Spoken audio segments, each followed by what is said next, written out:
กระตุ้ยก็ไปหมดแล้ว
ฟ้ากับกุญแจไม่รอบร้อนด้วยเอาไปเลย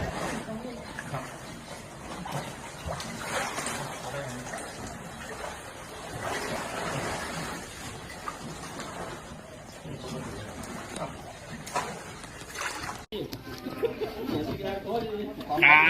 มาตันอันนี้มาผู้กองเรียกผู้กองป๊อกในตำนานมากเลยเนี่ยโอ้โหนานมื้อขนาดถ้าห้องผู้กองป๊อกเนี่ย